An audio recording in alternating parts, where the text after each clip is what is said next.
June 16th, Planning and Zoning Meeting. Seated tonight are four regular members, myself, David Reth, Ben Pilgrim, Gardner Young, and Fred Dykeman. And the alternate tonight would be Chuck Sheehan. If Lynn Conway shows up, Chuck will drop out. Minutes? I approve the minutes as presented. Second. Any discussion? All those in favor? Aye. Wait a Aye. minute. Whoa, I have one correction. On page 4, the word "not" is missing from the second line. They will not.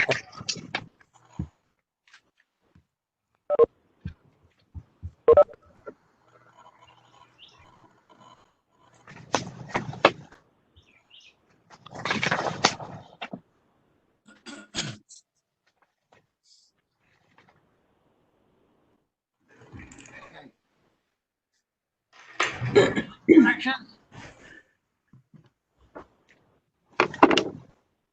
Make a motion to approve with the one correction on page 4. Okay, I will second that. All those in favor? Aye. Opposed? Ayes have it. Keith?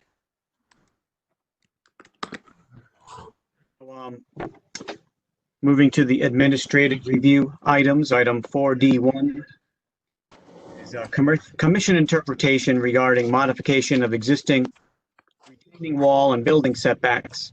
104 Noyes Ave, Lord's Point, Assessor's Map 129, Lot 1, Zone RM20. Continuation of discussion last meeting about the modification of their retaining walls at this house basically can be approved, meet the zoning regulations. So we're looking for the commission's interpretation about that modification of the existing retaining walls constructed in 1990. The two concrete walls, they're offset, terraced from each other with the patio area above. The walls are currently failing and need a replacement. So the owners are looking to merge the walls together, which would create some additional patio space. The wall wouldn't be any higher and mostly would not extend any further towards the street. There is one area in the southeast corner where the owners propose that the wall would extend further towards the neighboring property line. Remain out of the FEMA V zone. At the last meeting, the commission directed the department to develop a reg amendment, a zoning regulation amendment, to clarify the issue of retaining walls over 3 feet in building setbacks. The details haven't been established yet, and this amendment hasn't been submitted. So we still have to come up with a good rule to deal with this because the regulations don't offer much guidance, and the public hearing for that wouldn't be for at least a couple months. So the owners here are looking for guidance, and we kick this up to the commission because the rules are pretty unclear. And just as a background, this came up in a previous application where it's been the town's interpretation that retaining walls of over 3 feet aren't allowed in the building setbacks. And that was upheld somewhat in a recent application for the AG Trust application at the corner of Harry Austin Drive and Masons Island Road. So since the last meeting, per the commission's request, the applicants have provided renderings of what the wall would look like and also a site plan showing where it is. So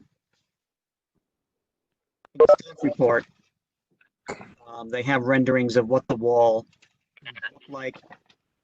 The renderings, I'm not sure they show the full extent of it in the corner that sticks out more.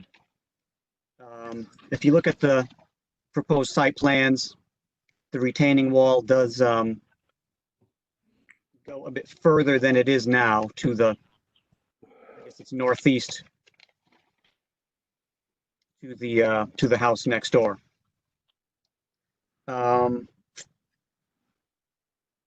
this case, it looks like the possible interpretations are, number one, to allow the proposed modifications. Number two, to only allow the modifications involving the existing retaining wall locations without their expansion to the northeast. And number three, to not allow the modifications at this time, at least until a potential regulation amendment is approved that clarifies this issue some more. What's the feeling of the members on this one? I have a couple of questions. Do we know why the current regs do not allow retaining walls in the setback? What was the reasoning behind that? That's been our interpretation for the past few years based upon the language in there. It has never been a clear-cut thing, where the commission has never quite come out and said that, written it in its regulation. Okay. Is there any, can you tell from the drawings, any impact on sight lines for motorists or pedestrians by extending the wall? No, it doesn't look like it would interfere with the visibility on the corner there.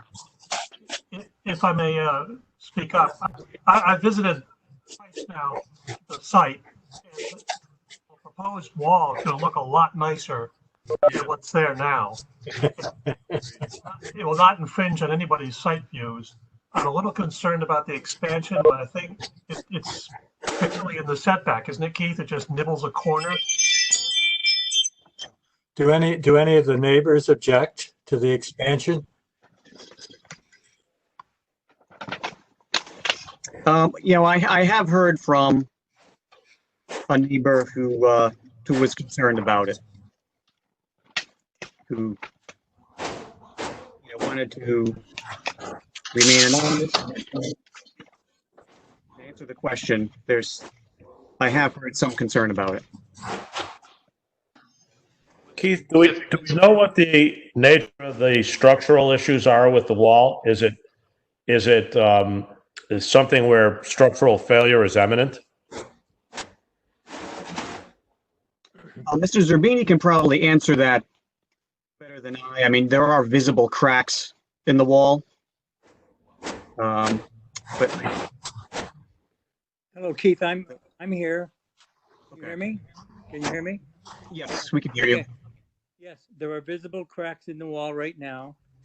And I had two people come and look at it. One was a concrete contractor, and he had recommended the proposal that I've also sent from the structural engineer, Jay Williamson from Jawa LLC. And even Jawa said that if nothing is done, it's going to be a bigger problem than exists today. In that southeast corner, just so that rendering that was sent does show the nibble corner. So it's not a pointed corner. It comes over to the existing length on the street side, and it cuts in on an angle on the AE zone, and then it lines up directly with the existing property curbing wall, which is currently being replaced because that was failing. So that wooden timber wall is currently under construction now, which is well under 3 feet. And that is going to be a decorative block wall that you see, landscaping wall. And the reason why that southeast corner is so important is because the failure on the corner. If you recall, Keith, when you were at the site, I pointed out that corner to you. The concrete had separated. So the reason for the expansion is to encase that whole corner of the existing structure as it sits today to firm up that whole area. Do you have anything in writing from the structural engineer as to his assessment of it? As far as an assessment, No, other than his drawings to show how it would be built. Those are very helpful. Thank you. Yeah, just a couple of quick questions. You said it's cracked. Is it tilting at all out of plumb? The corner is currently tilting toward the neighbor's property, and I don't want that to fall over. Okay. Thank you. That concludes my questions, Mr. Chairman. Thank you.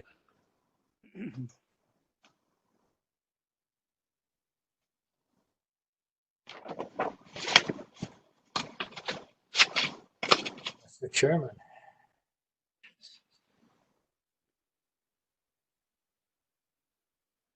Yes, Fred? We stuck? I hear you, Mr. Chairman. I can hear you. We hear you. Okay. Did you say something, Fred? No, I'm good. Thank you. Mr. Chairman, this is Chuck. My feelings, you asked what the commission's feelings were on this. This is a situation where there is an existing retaining wall that's been there for some time. It's I'm not going to say it's unsightly, but it's not as good looking as the wall that's going to be erected there according to the plans. And the proposal is an improvement to correct a structural deficiency. So I'm inclined, since the regulation is as nebulous as it is, to allow this in this situation, because it is, I realize that nonconformities will be increased slightly, but it's almost like a non-conforming situation. The wall already exists. And it's in the vicinity of a flood zone. It's in the vicinity of a street.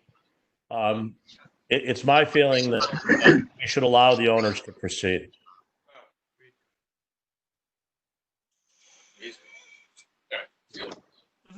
Do we need to decide on the shape of it though, Keith? Whether it's the original shape or the new proposed shape? I think that would be part of the decision, whether also to allow that it coming to the more Southeast, section of the property. southeast. Can we curve that corner?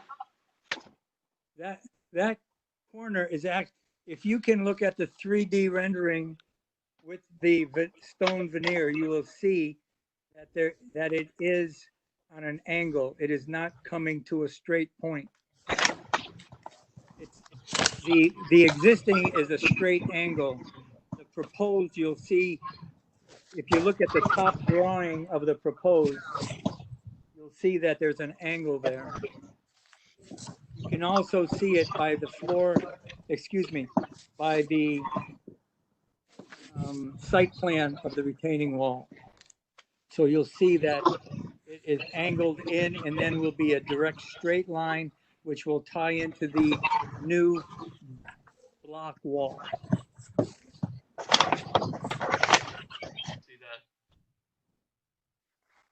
Any other discussion on this application?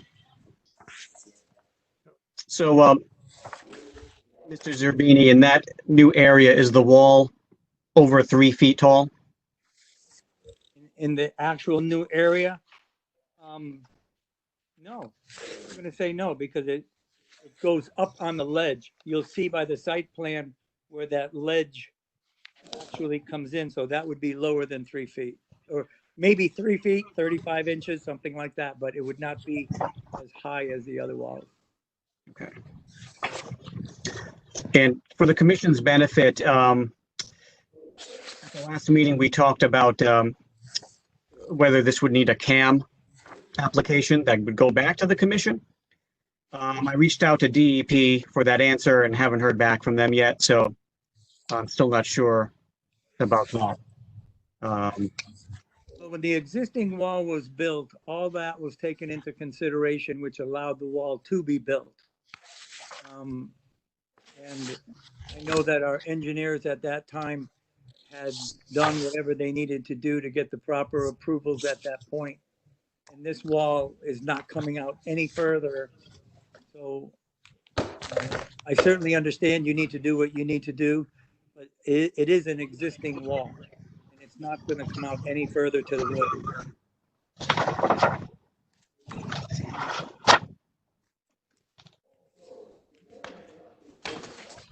Any other questions? What's the pleasure of the commission? I suggest we allow it to go ahead. I'm good with it. I agree. I'm good with it also, Mr. Chairman, as proposed. Can we make that a motion? So move, Mr. Chairman. Second. Any more discussion? All those in favor? Aye. Aye. Aye. Thank you. Keith? Well, item 5, Gentlemen, thank you very Four. much. This is Lynn. Before you go on to the next item, could I ask you? Oh, Lynn is here. Yeah, Lynn, put your camera on. Hi, Lynn. I've been here. Okay, thank you. I've seen you. Really? Because I can see. I think you can see me. You weren't on. We didn't know you were here. I'm sorry. That's all right. No problem. Yeah, if you could just mute your mic, that would be great. Thank you. Mr. Chairman, was my motion out of order? No. Okay.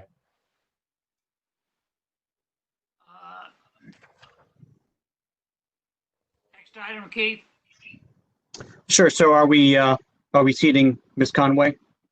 Yeah, we're seeing Ms. Conway in place of Mr. Sheehan, who is, all 5 regular members are now aboard. Okay. I think the Zephirinis want to say goodbye. Thank see them you. Waving. Hi, thank you. Goodbye. You're welcome. Well, next item is item 4D2, 2101 ZON Aquarian Water, Tigan Bond, zoning permit application for stream flow release and tube settlers project, including construction of 1-story PAC, powder activated carbon building, relocation of existing 340 square foot shed and related site improvements, property located at Dean's Mill Water Treatment Plant, 349 Mistuxet Ave, Mystic, Assessors Map 133, Block 1, Lot 2, Zone GBR 130. In this case, Aquarian Water is seeking approval for modifications to the Dean's Mill Water Treatment Facility. So those modifications include this new proposed PAC, or powder activated carbon building, behind the main office building. It's about 520 square feet, single story, 25 feet tall, mostly hidden from public view in back of the brick building there. There's new covers on the existing sedimentation basins, which you really can't see. And relocation of the 340 square foot, give or take, shed behind the main building to the west side of the channeled waterway, about 95 feet back from Jerry Brown Road. The changes conform to the bulk requirements of the GBR 130 zone. Water quality restoration activities like this are allowed in the GBR 130's non-infringement area. So although your average person can't put a shed there or something like that, the water company can do something like this that benefits public water supply. In the water supply systems, they're exempt from inland wetlands review per state statute, so it didn't have to go to our Wetlands Commission. We got comments from the Old Mystic Fire Department that they didn't have any issues with this. There's no other issues from our end here. Does anyone have any questions on this application? No. This is bad. No, I think it's fine by me. Looks good to me. Do I hear a motion to approve? This is Lynn. I make a motion to approve the application. Second. Any more discussion? All those in favor? Aye. Aye.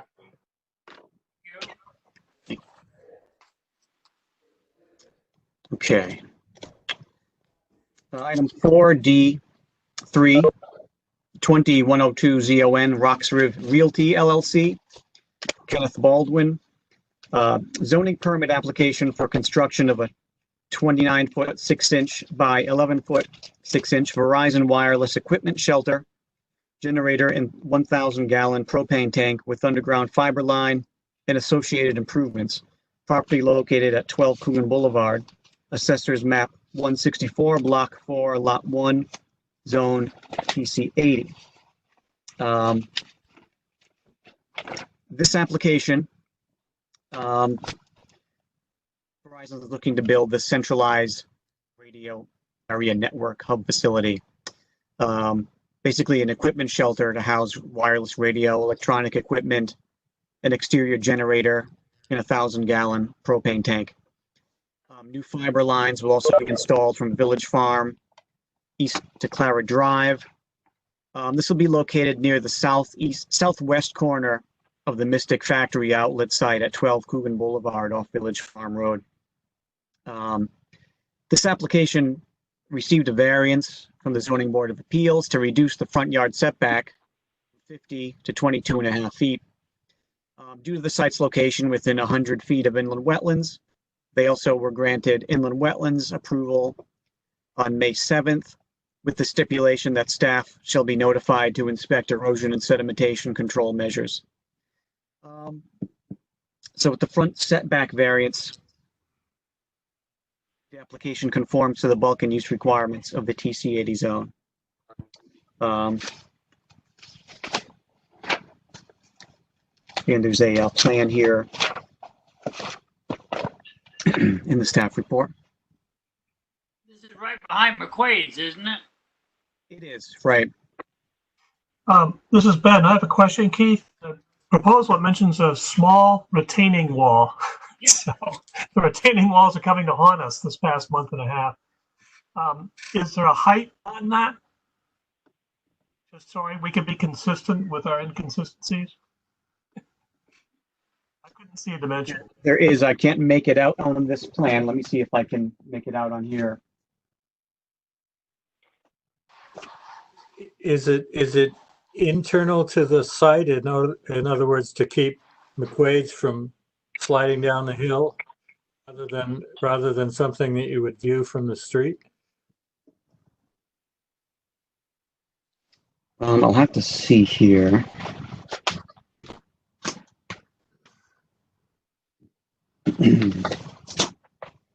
Keith, if I could help.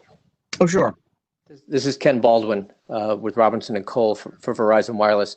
On sheet C3 of the plans that were submitted, if you see along the right side of that drawing, there is a notation. It's small, but it says 3-foot max retaining wall. So at its highest point, the retaining wall is 3 feet. And then the grade actually goes up from that retaining wall toward Village Farm Road. So the retaining wall itself won't be sticking out, won't be in view from Village Farm Road at all. It actually is just helping to provide a little bit more room on that west side of the shelter for the generator. And then the entire facility would be enclosed by a fence as well. Thank you. Perfect. Thank you. As in one of the last applications, staying under 3 feet with a retaining wall keeps you out of trouble. What sort of, is there security concerns there, and what sort of protection is there for that propane tank, which appears on the plans to be right next to the parking area? There are bollards that are installed to avoid any cars from being able to access the area where the tank is. As far as security goes, there are silent intrusion alarms associated with the equipment shelter itself. They are designed, all of these security systems are monitored remotely by Verizon Wireless back at its switch. These are unstaffed facilities, so we don't have to send anybody out, any technicians out to the site very often. But any attempts to access the building or any attempts to tamper with the tank itself would set off an alarm that would be provide notification back to the switch.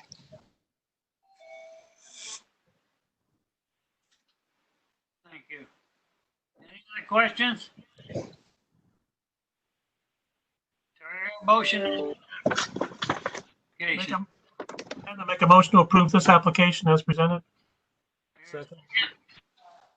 Any more discussion? All those in favor? Aye. Aye.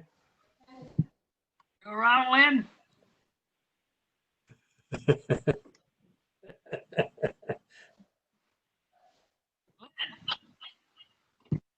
It looks like Lynn is muted. And when I tried to unmute her, That's because I'm unmuting myself, Keith. okay, Overriding each other, I think. as long as I'm not muting you by accident. No. And I said, yes, I agree. Okay. Yep. Approved. Thank you Next very item. much. Thank you. Next item is 4D4, 20107 ZON, Horses Healing Humans, Jeremy Ostrout. They've requested that this application be tabled until the next meeting. Okay. That's fine. And no motion required there. The next application is item 4D5, 20116 ZON, Martin DeJong. Zoning permit application for proposed wooden boardwalk access to dock. Property located at 228 Wampasig Road, Stonington. Assessors map 127, block 16, lot 4A, zone RC 120. The applicant here was recently approved for construction of a dock by DEP. So the current application before you is to construct an elevated boardwalk in the upland area in order to access the dock from the existing house. The RC 120 zone does have a non-infringement area of 100 feet from tidal wetlands, in which usually no development or disturbance can occur. However, per the definition of non-infringement area in section 1.2.2, the commission can approve disturbance related to boat access so people can get to the water. And there's the site plan showing where this is in the report. Their engineer, Mr. Sherenzia, is here if there are any specific questions for him. This is Ben. I do have a question. How much will be in the upland area? How many pilings? Or not pilings, but footings? I couldn't quite tell on the drawing. It was pretty tiny. Am I unmuted? Yeah, you're on there. Yes, we hear you. Okay, great. I have not calculated how many are in there, but we're looking at about I would say about 160 feet of boardwalk, and they're about 8-foot offset. So if I do the quick math, I think it's about 20. This is Ben again. Before you get to be over the water? Yeah. Yeah, it's 160 feet from the location of the drive where they would access, and to get down to the approved dock location is 160 feet. We're proposing the footings every 8 feet, so you'd see 20 of them in that area. What would happen if you were to reduce the boardwalk in length? Would it be a gravel path or just through weeds or? If we were to reduce it in length, then yes, it would have to be some sort of gravel path. Although we feel that a raised boardwalk is environmentally better. We won't have to disturb as much of the more or less natural pathway in that area. Let things grow around it, grow under it. There'll be water penetration can go through the boardwalk, and it will just be maintained around it. We're trying to be, this is an effort to make less disturbance and not more. But also there's a lot of, it's a very rocky terrain through there. So we were also concerned with if we're having to bring in gravel fill, having to maybe remove, large rock that could be icebergs and be larger rock below and cause more disturbance. So we'd rather just, hopefully keep these pilings very simple, either drilled or excavated just with an auger right in place, and do the minimal disturbance possible and then let it revegetate around the boardwalk. Thank you. Any other questions? Do I hear a motion on this application?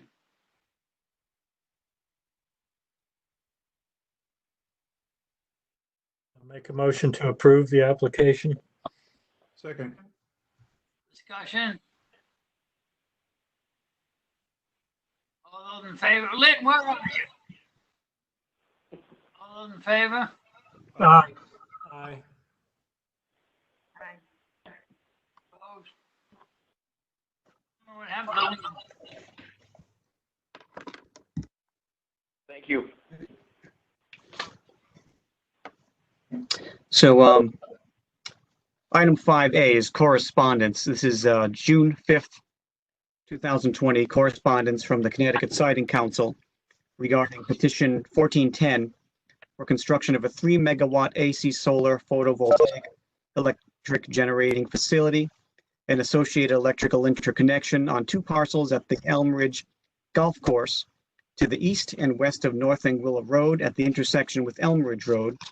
Property located at 223 Elm Ridge Road and North Anguilla Road, Pawcatuck. Assessors map 22, block 2, lot 1, and map 39, block 1, lot 9. Zones RR 80 and GBR 130. It says here on the agenda, the commission will not discuss the merits of the petition at this meeting. So we've been notified by the Connecticut Siting Council that Green Skies Clear Energy is proposing basically a solar panels on part of Elm Ridge Golf Course. So this is not in the jurisdiction of the town, really. It's in the jurisdiction of the Connecticut Siting Council, who approves these energy facilities. The town, either the commission or the Board of Selectmen or both, can comment to the Siting Council. Written comments have to be in by July 4th. So there's not too much time there. This has not been fully reviewed by us or our consultant. We've shipped it to our engineering consultant for their review also. So basically it's on your agenda to see what you want to do with this. There's one PZC meeting before July 4th, which is our special one on June 30th. Whether you want to hear a presentation from the applicants on this, which is what the commission did on a previous one a few months ago off Togwonk Road. Let's see. Keith, the commission has no jurisdiction, so even if a presentation was given other than an information pass, we really don't influence this one way or the other. Is that correct? That's right, although you could offer comments to the state siting council if there are any concerns, or if you're just in support of it. Keith, this is Fred. The problems we've heard with these solar farms in the past, and it have to do with a couple of things. One is whether the neighbors object. Two is because you have to clear cut a site to install a solar farm, there can be problems with runoff and that sort of thing. Are we satisfied that those potential objections have been met? Well, the plan isn't fully reviewed by us, but in general, compared to other sites, it's a golf course where there's not a lot of tree clearing and grading compared to other locations out there. There is some community opposition to it. Just so you know, there are some neighbors who aren't fond of the idea. On what basis? Just don't like the looks of it, or is there a reason beyond that? From what I understand, it's concerns about groundwater, the appearance of it. I might be leaving something else out. Now, neighbors can also let their comments be known to the siting council. And there's a process for doing that. The siting council process is, it's a lot more formal than this.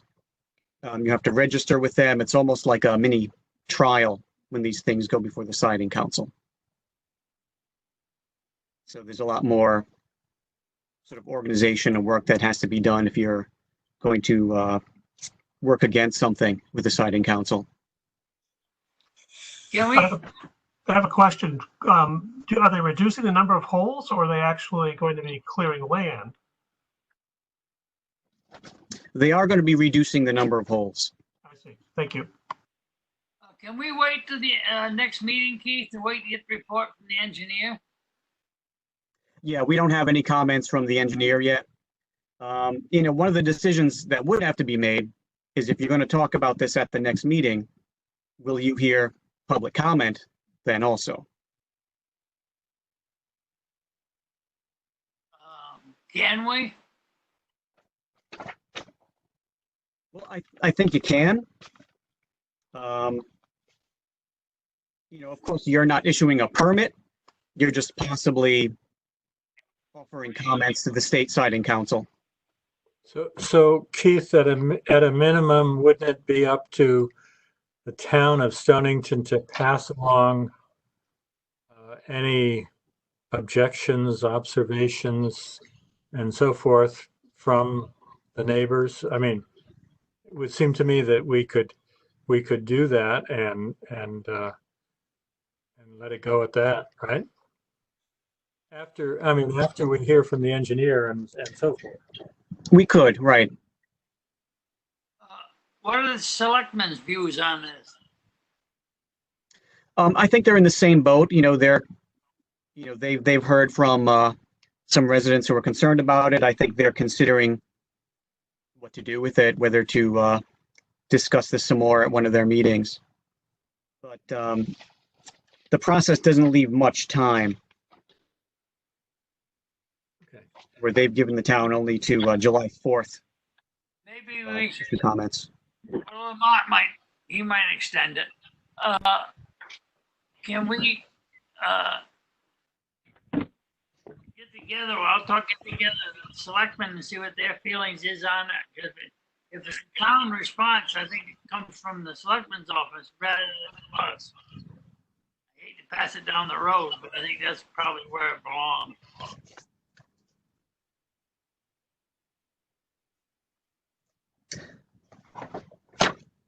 Yeah, they notify both the selectmen and the Planning and Zoning Commission.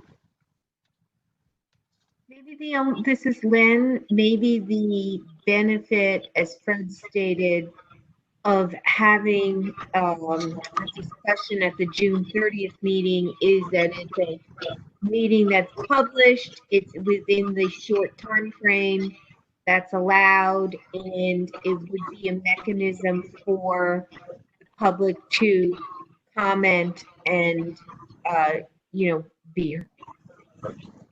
And it's already scheduled. So maybe that's another thing to consider.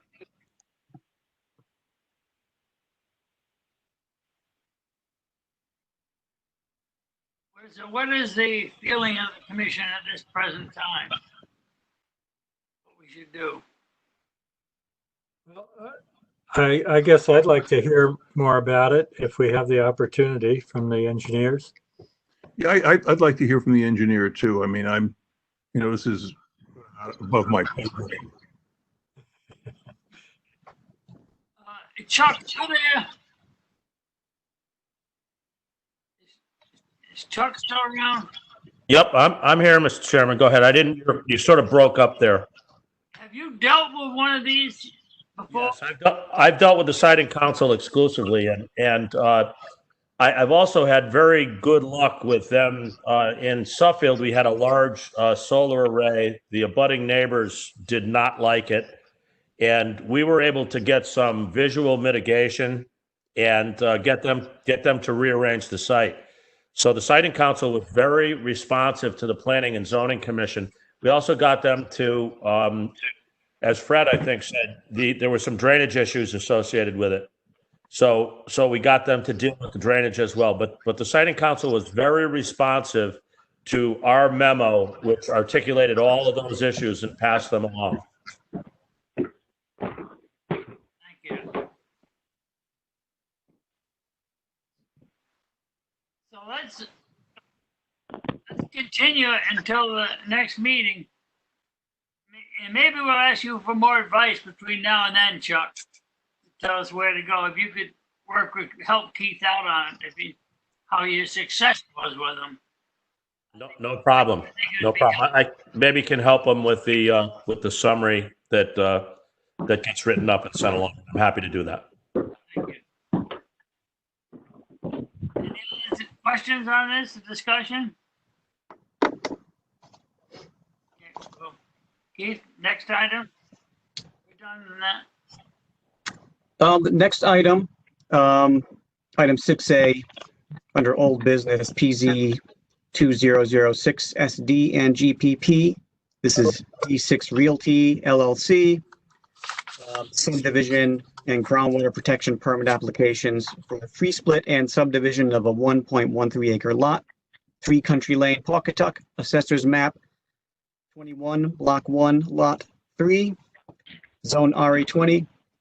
Well, after that long introduction, this is recommending tabling in this until the next meeting. We're just waiting for our engineering consultant's review here. Now we'll move on to the public hearing. That's right. Ben, it's your turn. Yes.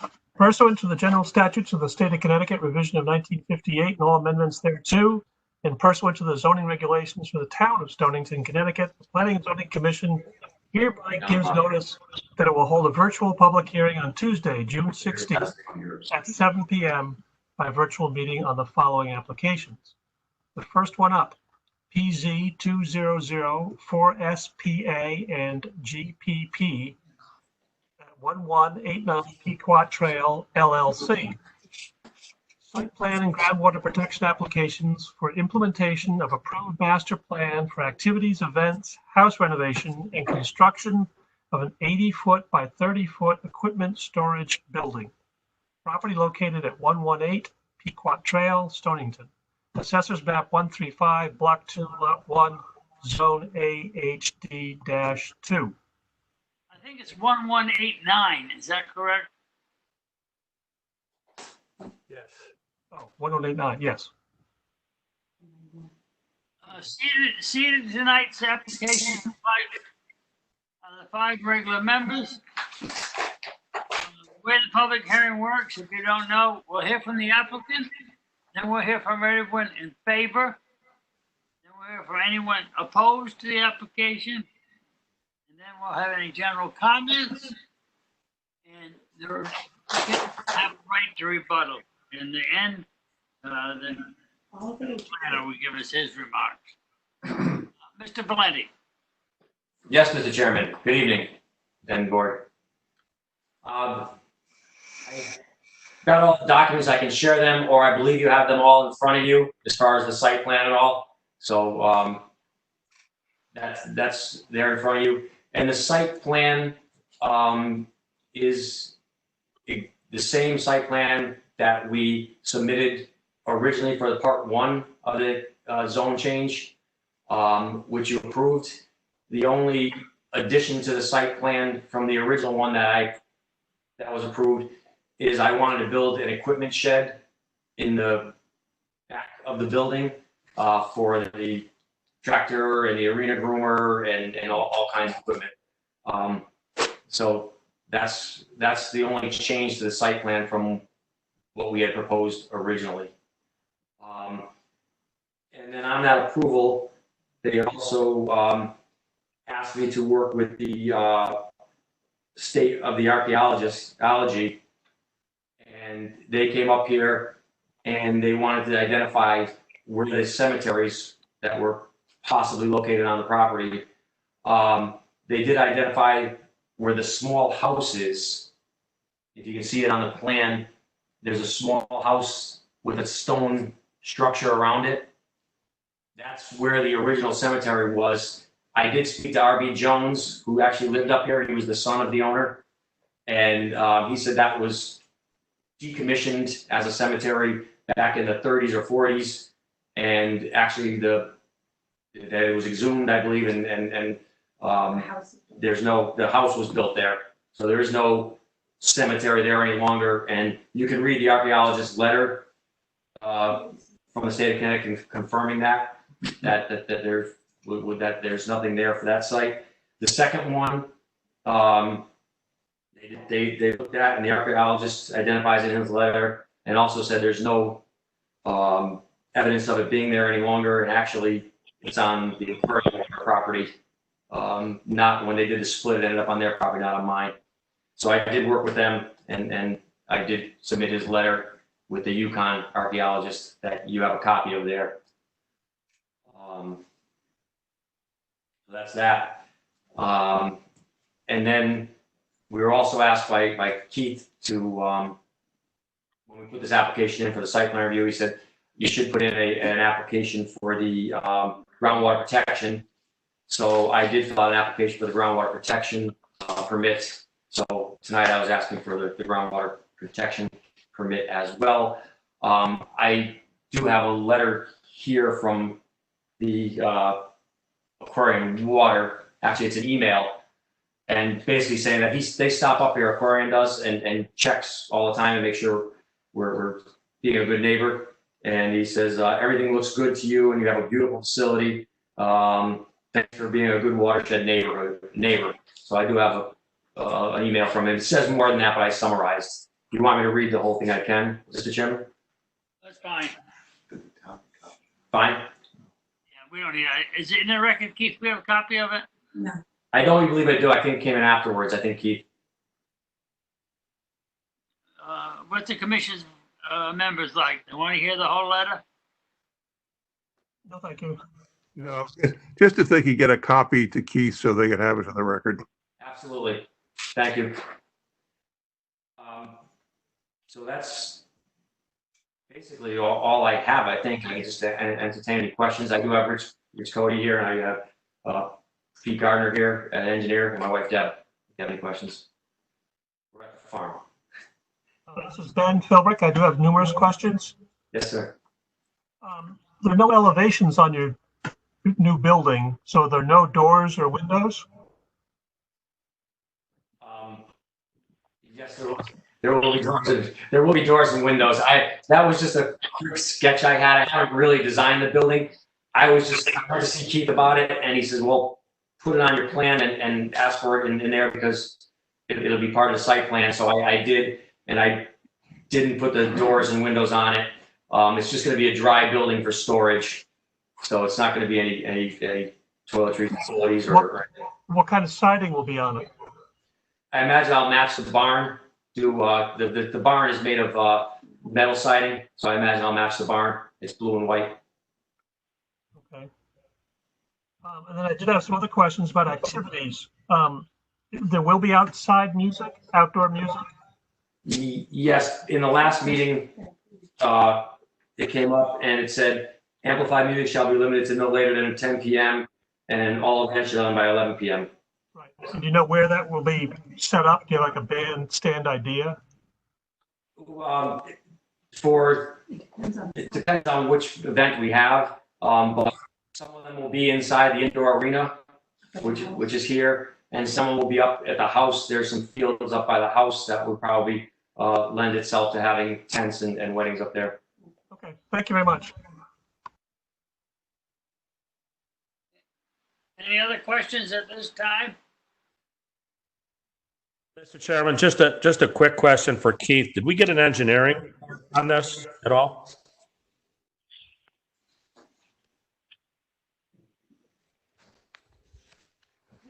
Can't hear him. Keith, you with us?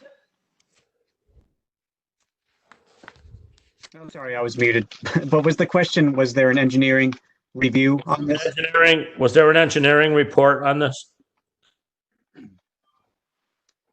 There was not, because of the minimal physical changes.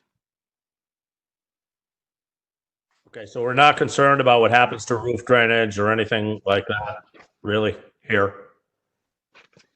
My thought was because the new building is so small and compared to the large size of the site, we didn't send it to the engineer for review.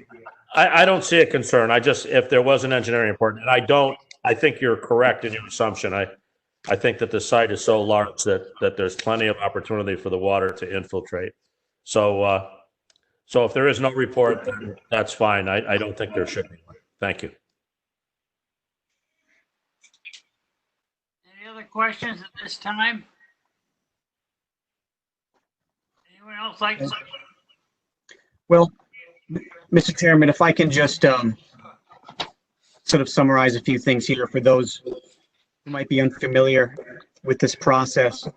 The applicants are applying under the Agricultural Heritage District, which is a floating zone that the town has.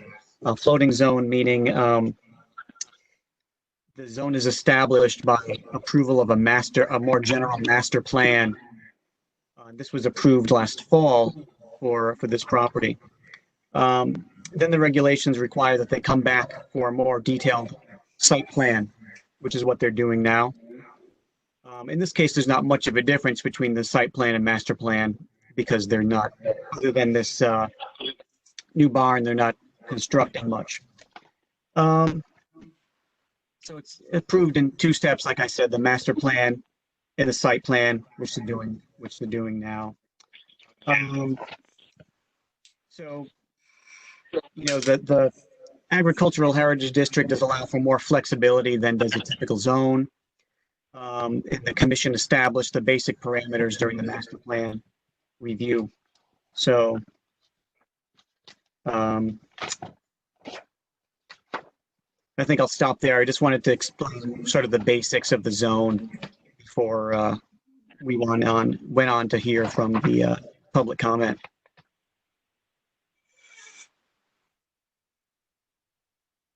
Anyone else like to speak in favor of this application?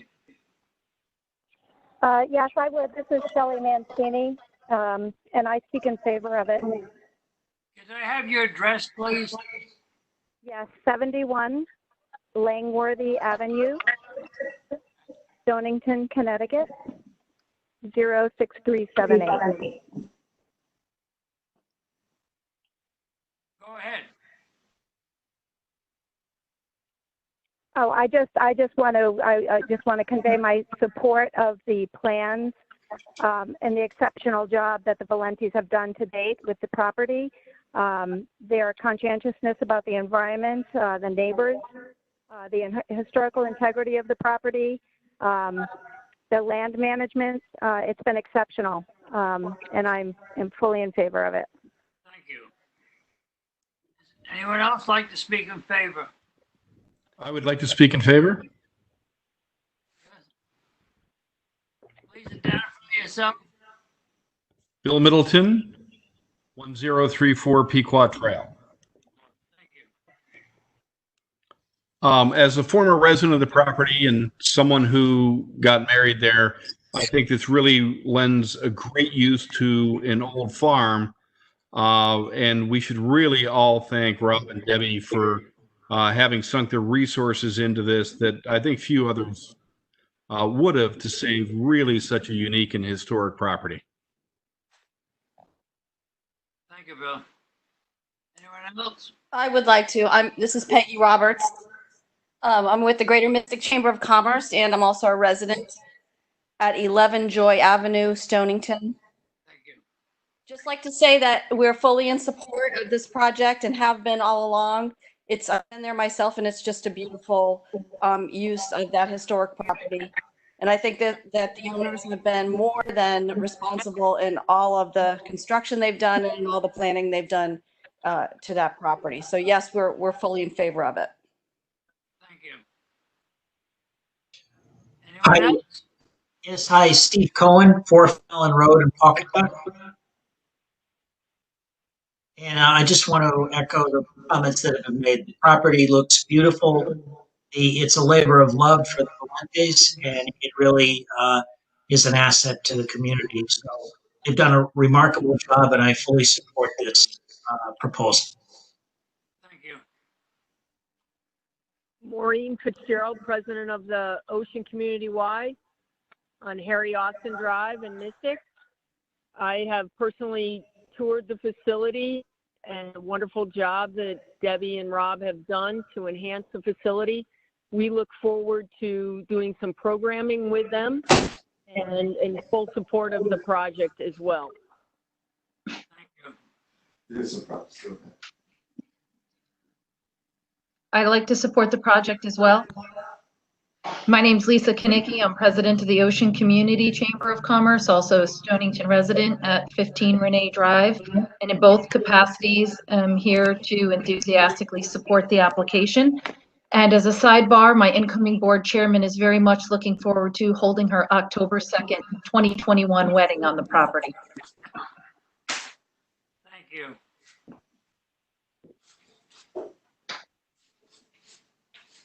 Anyone else? I'd like to propose my support for the project as well. This is Phil Monty of 162 Nautilus Way. I've been to the property over the past few months. It's extremely well kept, well cleaned. All the waste from the animals is taken care of, and I don't think there's any concerns with wastewater. I know because that's part of the application. And I'm just, very happy with what the Valentes have done there. And it's, also helped my children to really kind of appreciate the area and the land and the animals that they all have on their property.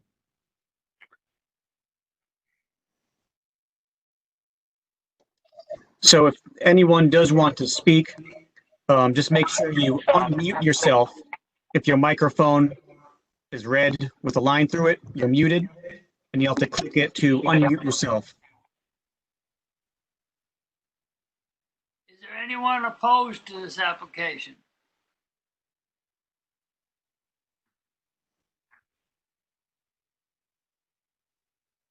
Once again, is anyone opposed to this application? Any general comments on this application? Where's Colleen?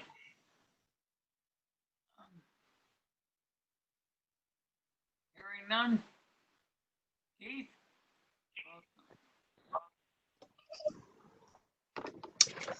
Sure. So the master plan for this was approved back in the fall. So of course, we're looking now at the site plan approval and the groundwater protection permit. We sent this out for comments, got some comments from Aquarian Water Company back in March. Their representative basically said that they need to show that proper storage and disposal practices will be followed for the horse farm part of it. And he lists a bunch of best management practices regarding the use of porta potties and keeping horses there. So because of that, I had a recommended stipulation that location of portable toilets for events and proper waste disposal practices for the horse farm shall be reviewed to the satisfaction of Aquarian Water, just to make sure there's no outstanding issues there. I'm on the recommended stipulations. I also had a number 2, that the site driveway shall be maintained to ensure that emergency vehicles can adequately access the property. This was something that came out of the Old Mystic Fire District's comments of March 17th. And he was also looking for some more detail in his comments that can be provided after this commission's approval. The police commission reviewed this from a safety point of view. They didn't see any negative impact on traffic, parking, or public safety. Those were the only comments we got. We also did get a letter of support resident.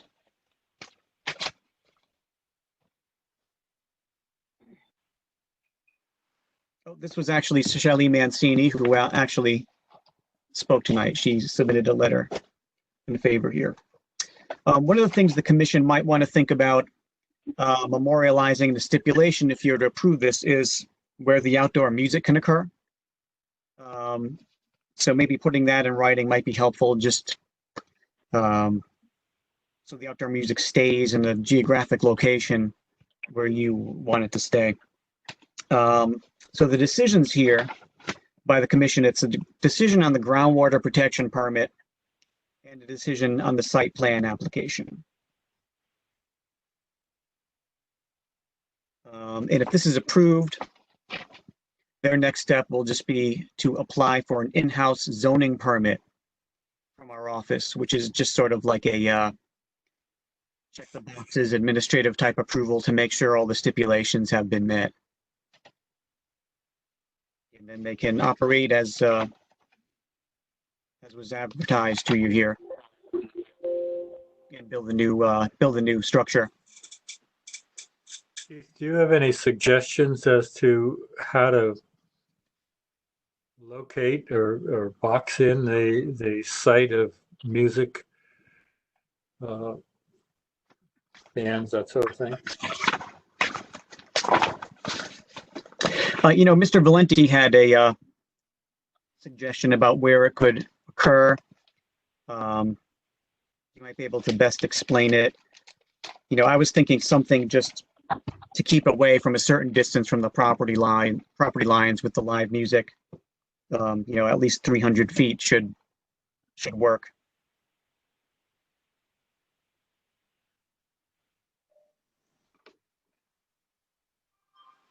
Any other questions at this time?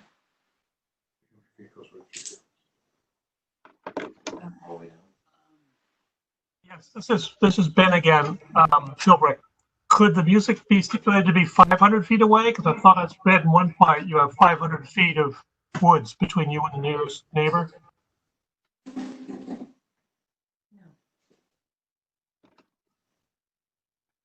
Really narrows it. That would be inside the inside the riding rink, right? Yeah. Yes. No. Yeah. All right. You want to cover that? You want to talk about 500 feet work? No, 500 feet will not work. I'm sorry, I knew you were talking to me. I thought you were talking amongst yourselves. 500 feet will not work. That narrows I got 78 acres up here. It narrows it down to a tiny little square. Yeah, it even cuts off part of the, this is Rich Cody. That even cuts off part of the arena at 500 feet, even 300 feet, very tight. 300 feet work? I would say 200 would. 200 work. But we're talking, this is Lynn. I think we're talking about where the music can be situated, not the event. Yeah, that's true. The actual, Oh, okay, I hear you, Lynn. I hear what you're saying. So 300 feet would work then. Okay. Yes, 300 feet would work. Rob, can you, I'm sorry, this is Lynn again. I'm not quite understanding why 500 wouldn't work because it's wooded. So you're not, you know what I mean? Can you explain that a little bit more? I'm sorry. She said, why wouldn't 500 feet work? Because it's wood. This is Peter Gardner, Lynn Fair. I've been drawing the lines on the plan as the discussion's taking place. And when we take, as Rob said, we have 77 acres here. When we put a 500-foot setback in, it restricts us to a area about 1.5 acres to 2 acres on the 77-acre site. And that doesn't even include the whole arena. Portions of the arena are within 500 feet of the property line. And when I originally brought this up, my thought was just keeping a certain distance away from residential properties and not the aquarium land. Half a mile. It's a half a mile. Chairman? Yes. Just a experience that I've had with this. When I built Rensselaer Field, I was with the state of Connecticut, and one of the first things we did was we had a rock concert in the football stadium, and the immediate neighbors didn't hear a thing, but the inversion was very low on that night, and the residents in Glastonbury heard it. So it isn't always the distance away from the property line that the sound is emanating from. It's setting up the system so that it's directed. So you're almost better off getting cooperation from the owner that speakers will be directed and the system will be set up so as not to cause an impact at the property line. And the distance is important. It's a factor, but it's not as important as the system that's utilized and the direction of the speakers. This is Ben again. I agree, Chuck. I think if we could say have any platforms or speakers pointing, I guess it would be east towards the aquarium or south towards 95, right? Actually, Ben, that's more important. That's more important than the offset from the property line. And other factors will come into play, but Right. you know, if the owner makes a commitment that they'll work with the town so that the system directs noise away from the property line, there's effective solutions that the sound people can utilize, and you know they can design a system almost just for this site, and it's more important than the offset. Well, we should say the residential property line, because to the east is nothing but woods in the watershed, I believe.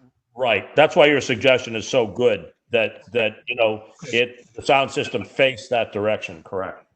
Is that workable, Mr. Valenti? Peter Gardner, Lansford again. Yes, as was noted, east of us is the Aquarian Water Company, but also due south of us is Aquarian. The residential properties are to our west. So that would work. So that would work. As long as it's not pointing towards them. So do we want to does Mr. Valenti want to take the opportunity to suggest the wording or? I guess the amplified music will be Directed away. will be directed what? No, toward the east East and south. east and south directions on the property. So all amplification equipment would be. Yeah, the amplification, so I guess you'd phrase it in terms of the electronic amplification system will be directed to produce its sound in those directions. I suppose that's possible.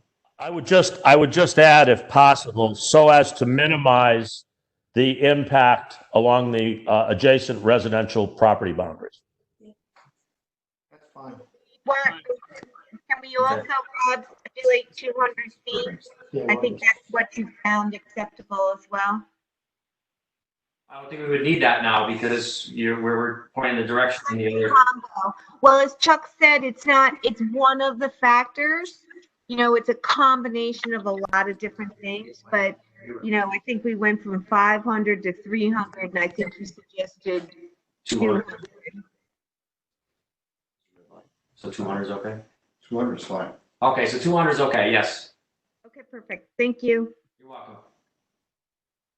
Any other questions at this time? I'm sorry, could I just comment? I'm not sure I heard Keith accurately on the suggestion for a condition with respect to the aquarium and best management practices. The Valentis will accept, a condition that they'll maintain and follow the best management practices for the waste disposal.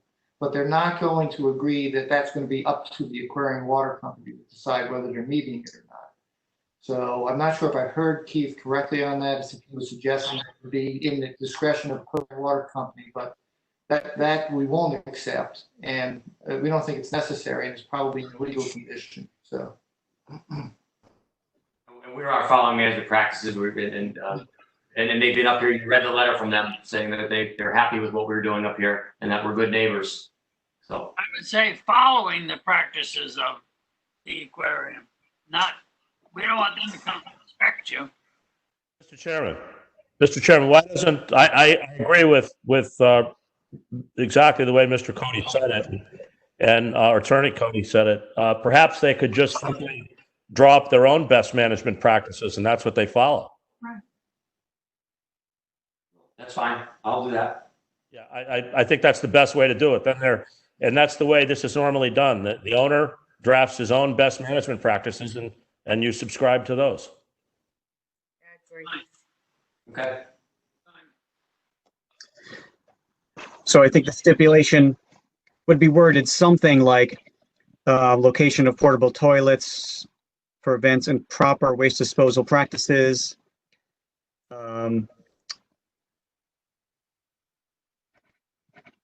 Shall be summarized and sent to staff for review. Yeah. I think that's fine. So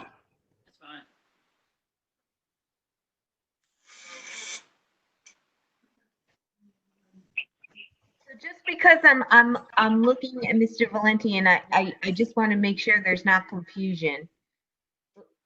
I think what we're saying is you'll write up some best practices. We'll send it to staff to review and then you're just going to follow your best practices. But staff has the right to review what you're putting down. Once you've written it all out. That's fine. Okay. Any other questions from the commission at this time? Chuck and Ryan's last chance you have to talk on this application before we close the public hearing. Do you have any additional comments? This is Chuck. No, Mr. Chairman, I'm fine. Ryan, I'm good, thank you. Thank you. I don't think Peter's here, is he? I haven't heard from him. No. No. Do I hear a motion to close the public hearing at this time? Motion closed. Second. All those in favor? Aye. Any discussion, excuse me? All those in favor? Aye. Do I hear a motion on this application? Make a motion to approve the application with the stipulations that we've discussed. Second. Is this is just for the stipulations, or what about the groundwater and the site plan? 3 different motions, Keith? Well, it could be one motion that recognizes all those things. Could be a motion for both the groundwater protection permit and the site plan application with those 3 stipulations. 3 stipulations. Let's make the motion worded that way. Do I hear a second? Second the motion. Any discussion? All those in favor? Aye. Aye. Opposed? Thank you. It's a great spot out there, I tell you. Thank you. Thank you, Mr. Chairman. Thank you, Commission. Thank you very much and appreciate your time.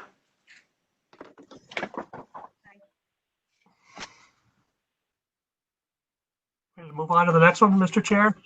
Your turn, Ben. Okay, the second part, PZ 2005RA Alan Druin. Regulation text amendment application to remove accessory dwelling unit ZR 7.1.1.8.2.4. Requirement that any additions to an existing detached structure and/or any new construction shall not be located closer to the street than the primary dwelling unit.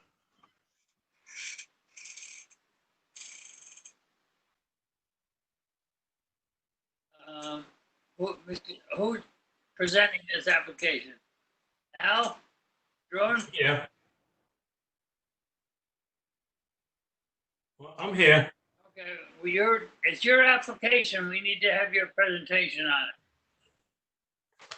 But what I'm trying to do is change the zoning or delete a portion of the zoning so we can put a house in front of an existing structure, as long as setbacks are proper. In my case, what I'm trying to do, my house is gonna be 136 feet off the road, the new house. But it'll be in front of my old house because we're sitting in front, the way our house is constructed right now. There's pictures in a file. If you look, you can see my house and what I'm talking about. And I'm trying to do an ADU in front of that house.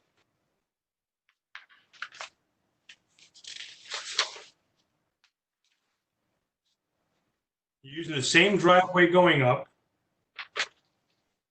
And all I'm asking is to have the section 7.1.1.8.2.4.4 basically deleted from the zoning. It also eliminate the loophole where I can build a garage there now and convert it to a house later on without any permits at all.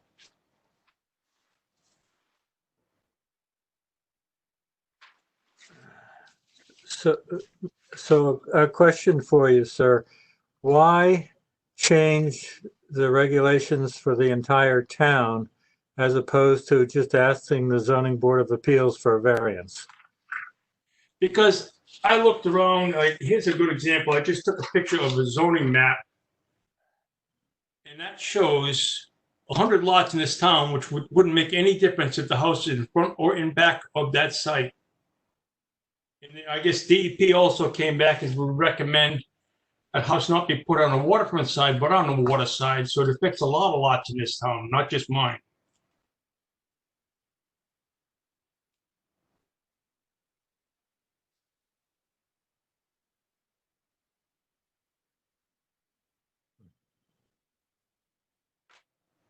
Any other questions at this time?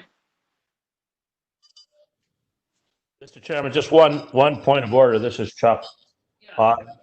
The applicant makes a very good point about its application to a lot of other areas in town, but we'd probably have to at least look into that and see what some of those impacts are and how this complies with the comprehensive plan. Unless Keith has already done that, and the suggestion that he go for a variance.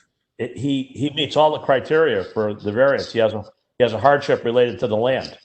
So it's one of the few cases where a zoning variance application would actually have a hardship related to the land. So if expediency is his issue, the variance might be the most expedient route. And if it's not, then I think we should look into this for all the good reasons he gave us. Well, going back to my zoning board of appeals days, the hardship is self-created. It is not. It was not because of the land; it's because the way he created his hardship. So I don't know how that would go to ZBA. And Lynn and Fred would back me up on that probably. Well, I understand what you're saying, David, but I'm very hesitant to make a town-wide I am too. adjustment to the regulations for one property without at least having heard from the zoning board of appeals. But I mean, I agree with what you're saying. Is we don't, we created this accessory dwelling last year. I don't know when did we do it, Keith? 2018, so. 2018. Well, no one's ever used it. Well, people have used it. They just haven't done a complete freestanding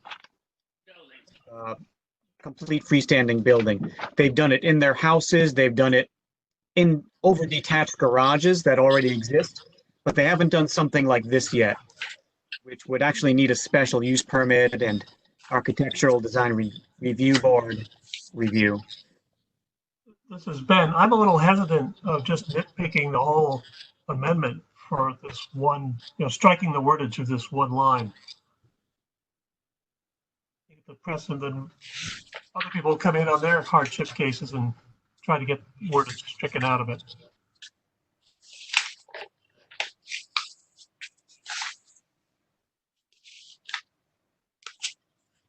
I think there are other people who might want to speak one way or the other. Yeah, we'll get there, Lynn. Does anyone else like to speak in favor of this application? I would. My name is Julia Leeming. I'm a resident of the town of Stonington. Recently, I've relocated from the borough to the town. I formerly was the chair of the Planning and Zoning Commission for the borough of Stonington. I'm also an architect, and I live at 175 Barnes Road right now temporarily, and will be building a house at 94 Farm Home Road.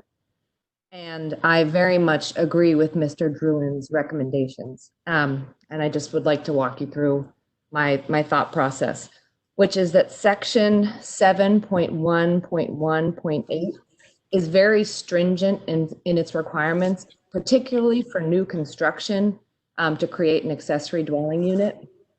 You're required to obtain a special use permit to comply with all of the bulk regulations of your district, to have a lot that is at least the size of the minimum lot requirement, if not greater, and also to go before the Architectural Design Review Board. So I think there are really great checks and balances built into this regulation. And the verbiage in point 4, I think, is unnecessarily restrictive. In point 4, I think perhaps if striking a whole section feels too aggressive, I think you could really easily adjust the language just to eliminate and or any new construction from point 4, because additions to existing detached structures, as Mr. Druin pointed out, don't have to have a special use permit. They don't have to go before the Architectural Design Review Board. So there, you don't have the same power over the site plan, which for new construction you do. And I think there are many instances, like Mr. Druin pointed out, where either because of topography or site conditions or programmatic considerations, locating the accessory dwelling farther back from the road than the principal dwelling doesn't make any sense. And in my particular instance, I'm going to be building a living in place dwelling for my parents who are aging. And for them to have to drive farther than I do or walk farther than I do from the parking makes no sense. We have a really thoughtful site plan, but the accessory dwelling makes the most sense closer to the road. And I will be going for a special use permit. I will be going before the Architectural Design Review Board because you wrote your zoning regs so thoughtfully. But I don't think that you're any more protected by saying that new construction has to be behind the principal dwelling relative to the road than you would be if you let the other checks and balances do their job. Thank you. Thank you. Does anyone else like to speak in favor of this application? I have one other.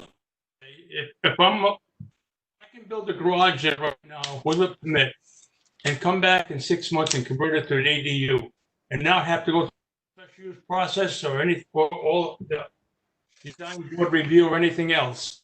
I'm trying to do this right.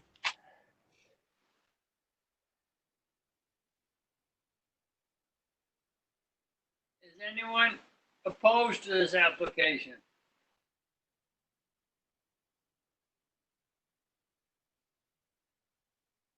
Any general comments on this application? So everyone out there, don't forget to unmute your microphone if you are trying to talk. Mr. Chairman, this is Chuck again.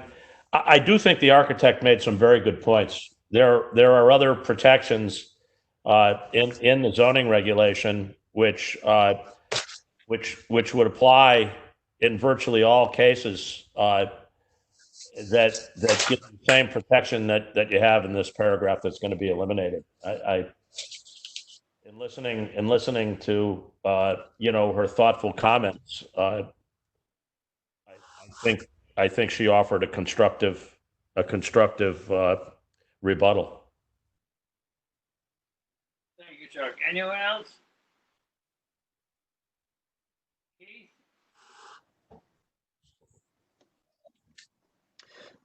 Sure. So this goes back to the change that the town made to its accessory dwelling unit regulation back in 2018, where the town sort of liberalized this a bit. Because 2018, the regulations were very restrictive about where someone could have an accessory dwelling unit. You needed a house of a certain age. You couldn't be on septic. And there were rules like that that just sort of made it a little tougher to do for a lot of people. So this was liberalized a little bit in 2018. Since then, we've had about 8 applications for accessory dwelling units. Looks like about 4 were in existing houses and 4 were in existing garages. But none have been proposed like this before, where they're proposing building a brand new structure just for this purpose, which would need a special use permit and a visit to the Architectural Review Board.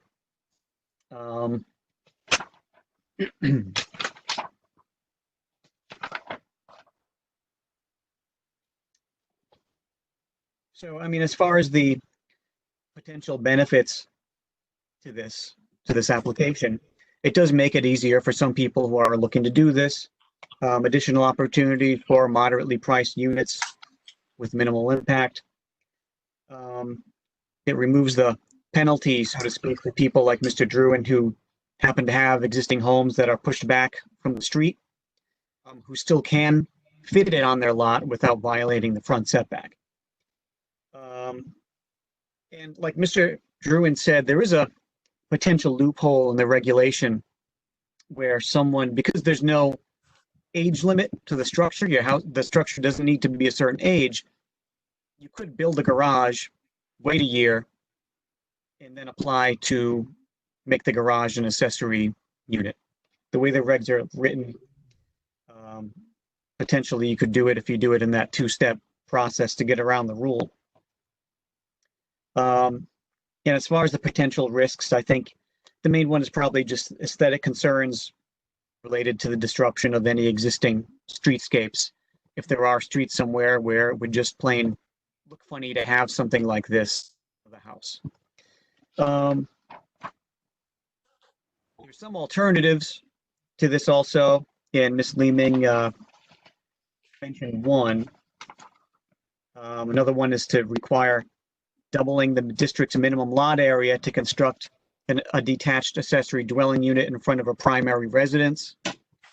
That looks like it would still let Mr. Druin do what he was looking to do, or requiring double the district's minimum front setback to construct a detached accessory dwelling unit in front of a primary residence.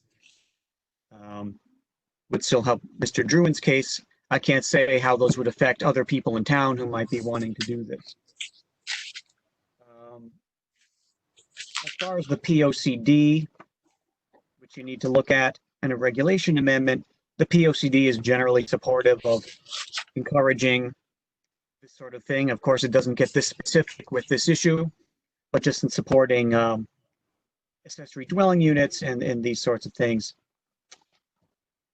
As far as comments received, we get comments from DEP's Office of Long Island Sound Programs.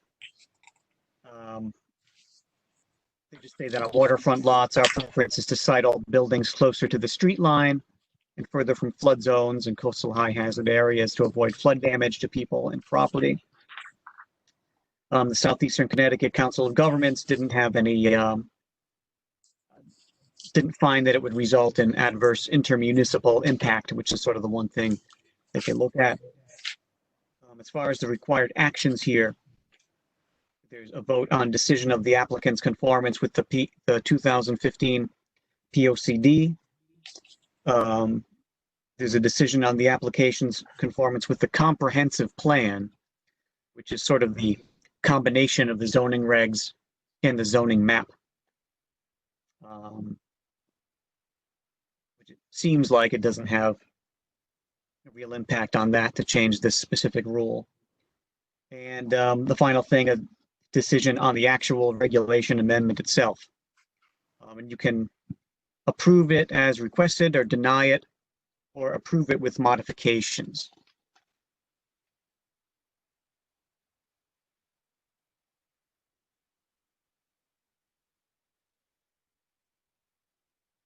Anything else, Keith?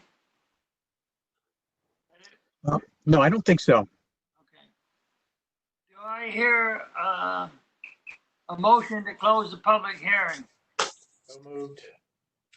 Any discussion? All in favor? Aye. Do I hear a motion on this application, please?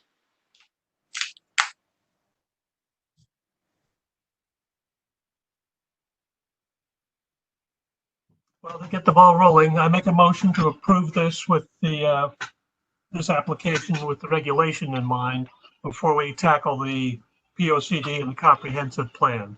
We'll go right to the regulation. Do I hear a second? Second. Discussion.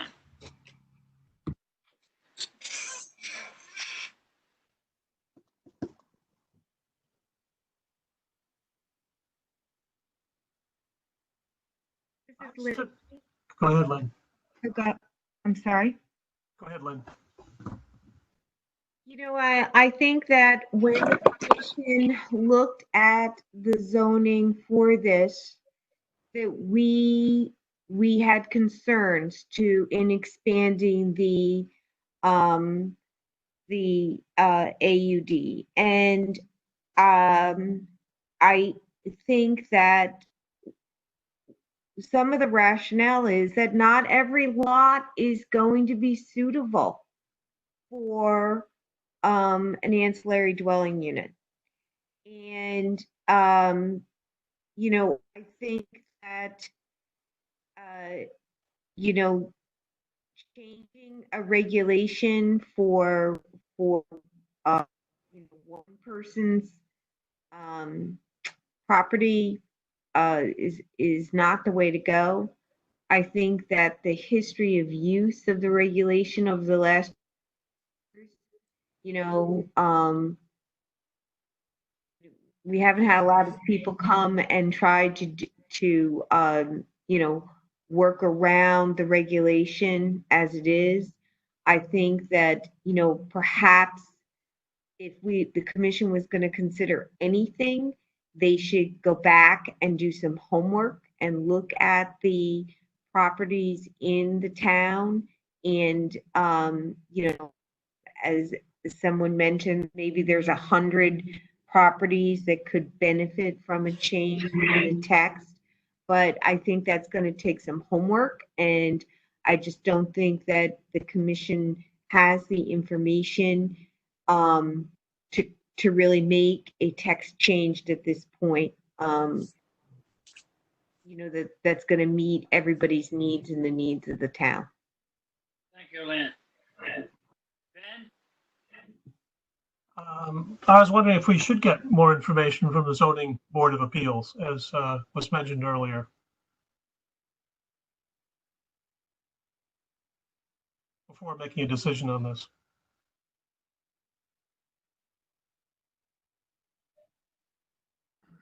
I'm just not sure that makes sense. I don't know, Ben, because you know, I mean, the applicant can go to the Board of Appeals. The Board of Appeals is going to look at it on an individual basis, and they're going to anybody can go to the ZBA, right? So, you know, I hate to say that we went to the ZBA. The ZBA said, yeah, that's okay. And then the applicant go to the ZBA, and they, on that night, through more information, more discussion, said, no, it's not okay, or vice versa. I think we're two separate entities, and I wouldn't want to base our decision on anything that the ZBA said. Fair enough. I agree.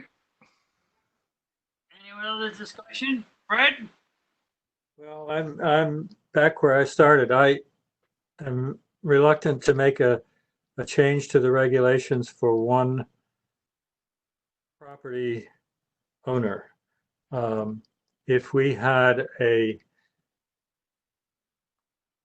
bunch of people who found an issue with the regulations as written, then I think we would have reason to consider changing the regulations. But I don't, I'm really not in favor of changing them on the basis of one individual property. That's why we have a zoning board of appeals. Right.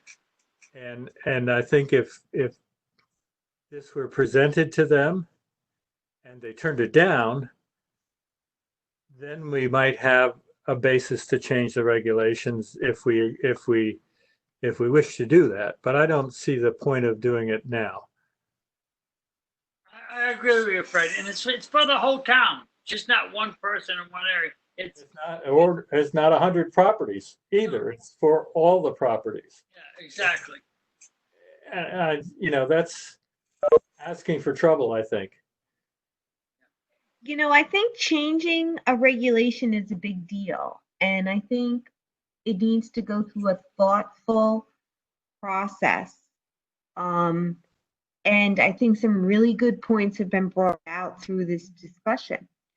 That perhaps, we need to take back and think about, okay, do we need to look at this regulation based on some of the information that we talked about today? And maybe it should be tweaked, but I think it needs to be really a very thoughtful process. We don't want to go back and, 2 months from now, somebody else came up, another isolated incident. Maybe we need to just take the action to kind of look at it in a more holistic, point of view. I agree, Lynn, and I think DEM, I don't know who it was suggested, maybe we should look at the lot sizes. If you're going to do it, you got to double the size of the frontage. I mean, there's all these other things we should put into it. If we're going to change it, that's what we should put into it. Yeah, and I don't want us to try to do that on the fly, right? No. I think it needs to be a thoughtful process. Yep. Does this also smack of spot zoning? You think? Well, it might not be that it could affect 100 people, but I think it is. I mean, that's the thing that I have. I mean, this is one thing for one person, which in my years of planning and zoning school, sort of smacks of spot zoning, which is a bozo no-no. Any other discussion?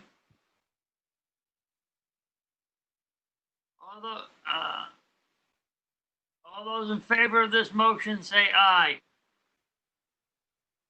All those opposed raise your hand or something, say aye.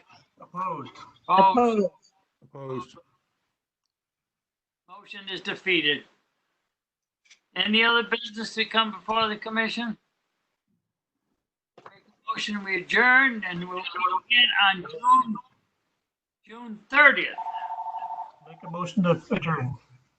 Second. All in favor? Aye. Aye. Thank you, Keith. That was a great staff report. Appreciate it. Well, thank you. Thank you, Keith. As usual.